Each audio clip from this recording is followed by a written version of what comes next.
Mother's Day was awkward. It always is. An essay by Matt Ruby.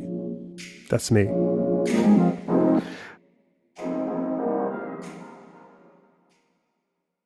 So, what are you doing for Mother's Day? Oh, actually, my mom's dead. Oh, I'm so sorry. Yeah, it's okay.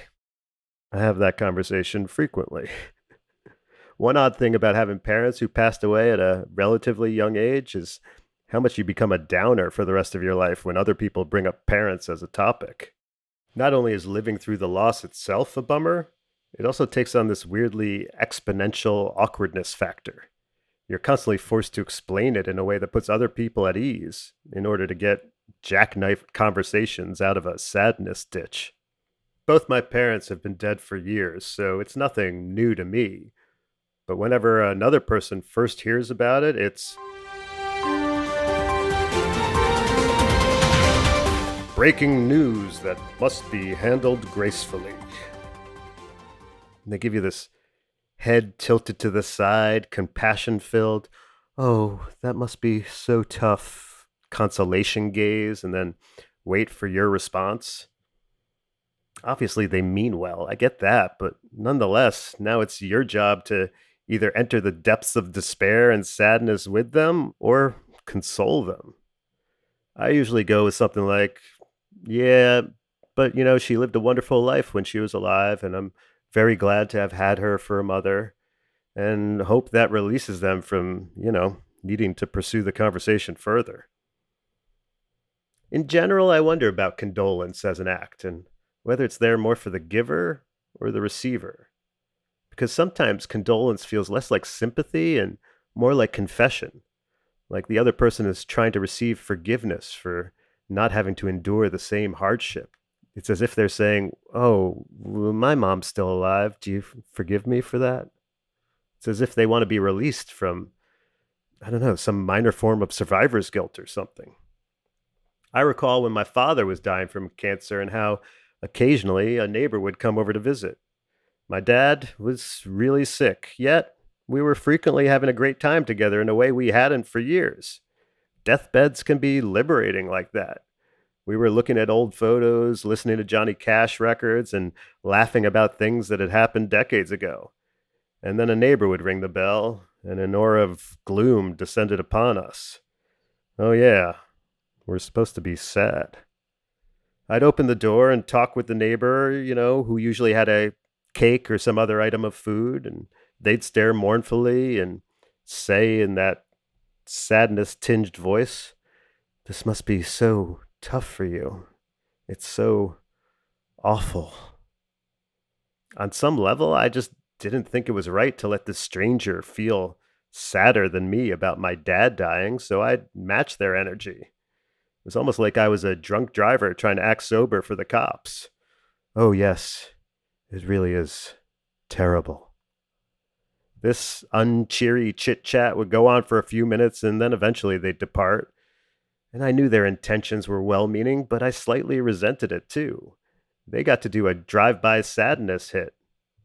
We had to live there. I did appreciate the cake, though. They say everyone grieves in their own way. Well, I'd add on to that, they also grieve on their own timetable. So maybe it's just a question of scheduling. If I'm going to be sad about my dead parents, I want it to be on my timeline, not yours. And I certainly don't want it scheduled annually on the same Hallmark sponsored day when everyone else is celebrating the very thing that I'm missing. My hunch is there are plenty of others who feel the same way, but like me, they just go with the flow. We don't want to give off a negative energy while the rest of the world basks in a maternal glow. So every year we absorb the condolences and click like on that photo of you and your mom at a park in the 80s with a great haircut and terrible clothes. Our goal is just to survive the day. Then on some other day, something random will just pop up that reminds me of her.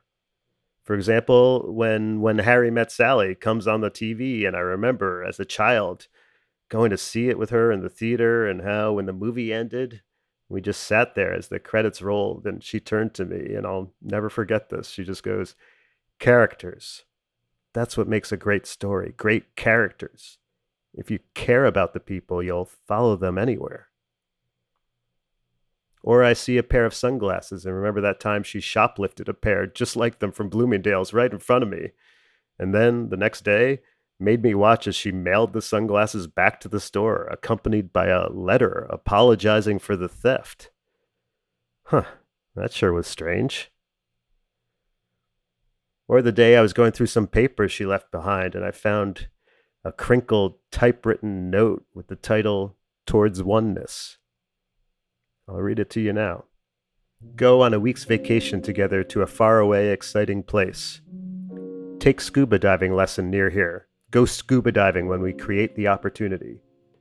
Go away at least 1 weekend a month without children to camp, hike, canoe, and ride horses. Go away 1 weekend a month with children for family weekend outings. Go to or meet in New York to see art shows, museums, and exciting events. Show love and affection to each other. Touch and caress. Hug. Kiss. Go dancing. Eat together away from home more often. Then, afterwards, do other things. Go for walks. Trust one another. Talk, talk, talk. Communicate. Open hearts and minds. Read poetry to each other. Write poetry to each other. Link our hands together. Reach up with them and rise and ascend. All this and more could be. I mean, what was that? A poem?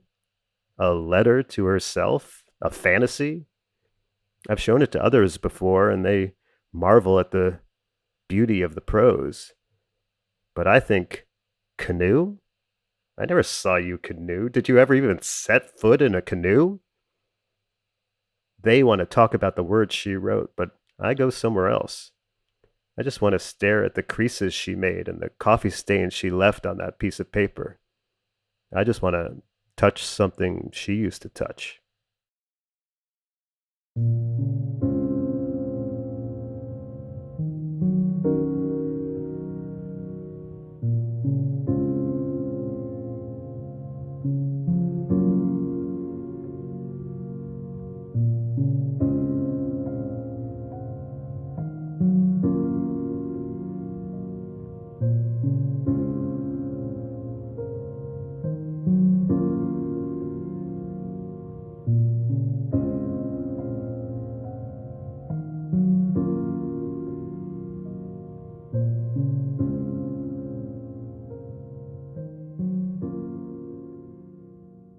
And now let's bring in producer Jeremiah McVeigh. Hey, Jeremiah.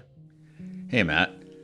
So thanks for sharing that with us. I guess I want to ask you regarding Mother's Day.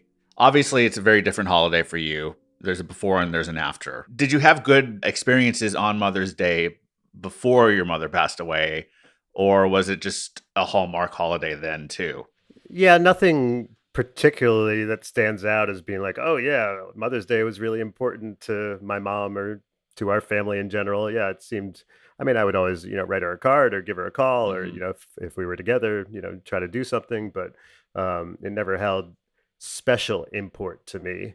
And I also want to like explain, like, I don't think like I'm super special in this way. Probably the majority of people in the world have dead mothers. So Right. like on some level, it's almost like a youth centered notion that I'm the outlier here versus, uh, people who have both their parents still alive. But yeah, I guess, we're in our age range, it is unusual. I mean, I guess, we're talking explicitly about Mother's Day, but as you state pretty clearly, you lost both parents pretty young. So was there any difference in the way Mother's Day hit versus Father's Day? Well, I mean, I think my dad couldn't care less about Father's Day or most matters of emotion or sentimentality in general. So, um, and yeah, I think culturally, I think we give a little bit more shine to mothers than we do to fathers. I would Sure. argue for understandable reasons, but um, no, I think Mother's Day and Father's Day are good things. It's great to celebrate your parents. As a society, it's helpful to have rituals and days on the calendar. So I'm not against those days. I've published this piece a couple times before on Mother's Day, and I've had people reach out to me. So I do feel like a little bit like there's like an undercurrent of people who are like, yeah, I don't have a mom, so it's weird that you're all celebrating yours on this one day, but like, you don't want to Right. be the person being like, yeah, you guys are all being mean to us people with dead moms. It's just sort of like you just kind of go along with it because you don't want to seem like a jerk. Yeah, I mean, it kind of sounds like, honestly, you're saying that they took on more significance. I'm not saying better or worse significance, but just significance once your parents passed away, because then it's a notice of an absence, because you see other people in the world celebrating, and you're like, oh well, that's not a thing I'm doing. And it's not like you're saying, well, I'm not doing that, I'm so sad and I'm so upset about it, but it's noticing it, you know? Totally. And I think tied in with this is social media and Sure. my parents, passing away right around as social media was taking off, which I think there has been this huge uptick in how much attention is paid Hmm. in an outward manner on Mother's Day and Father's Day via, it's a great time to do your throwback posts of you and your mom or dad, when you were a little kid, and everyone chimes in with like, look at that outfit, and then, oh, your dad was hot, or that kind of stuff, and so I think those holidays, or Hallmark days, whatever we call days like that, have sort of grown in how much we consider them as as a society, because there is this sharing aspect to it of people. It's our favorite thing to do on social media is to uh, perform some act of ego and narcissism and look at me and give me all these likes while pretending to be selfless and celebrating someone else. It's sort of like the perfect holiday for social media. Right. Yeah, and I think you're right. They have, not that you were necessarily saying this, but it's making me think this. They have transitioned from being Hallmark holidays to social media holidays, or I mean, I guess they're hybrids, but it makes me realize that now there are actually purely social media holidays. I'd never heard of Siblings Day Yeah. before, and now it's a thing that pops up once a year, and I'm like, is this even the same time it was last year? I can't remember because it's not a real thing. Yeah. It's nice to honor your siblings and celebrate them, like just as it is to celebrate your parents, but I don't remember ever hearing about it before social media. Did you? No, everyone needs their own day now. But I do think it's an interesting point how I don't know that's entirely a social media holiday, Mother's Day or Father's Day, but it certainly has been like a performance enhancing drug where Yes. whatever it used to be, it's definitely like grown and become much stronger and virulent in our society.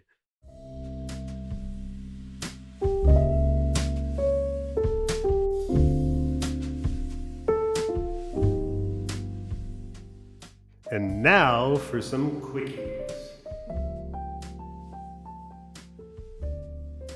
Comedy is the most beautiful way to complain. I think that's why Jews are so good at it. We're used to turning the carbon dioxide of persecution into the oxygen of laughter. It's why we talk so much about the tree of life. We're constantly doing trauma photosynthesis. We are living in the era of zero accountability meets zero attention span. Unsurprisingly, it's not. What was I saying again? It's someone else's fault. Let's just move on. I'm bad at texting is the new I'm an asshole.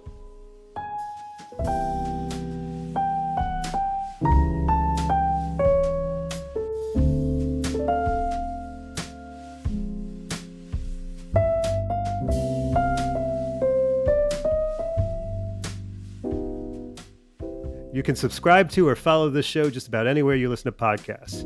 If you have a moment, please rate and review the show on Apple Podcasts, Spotify, Good Pods, or anywhere else that allows you to do that. And when I say that, I mean like leave it a good review. I feel like that's obvious, but if you're just going to leave it a bad review, you don't have to. Anyway, it helps others find the show, which I really appreciate. If you want to reach out to me directly, you can email me at mattruby@hey.com. That's mattruby@hey.com. And if you like this podcast, you should subscribe to the Rubes Letter, where what you just heard first appeared. You can find that at mattrubycomedy.com/subscribe. And while you're at mattrubycomedy.com, you can also find links to my Instagram, Twitter, YouTube, and TikTok, where I post clips of my stand-up and other stuff too. Thanks so much for listening. I appreciate it.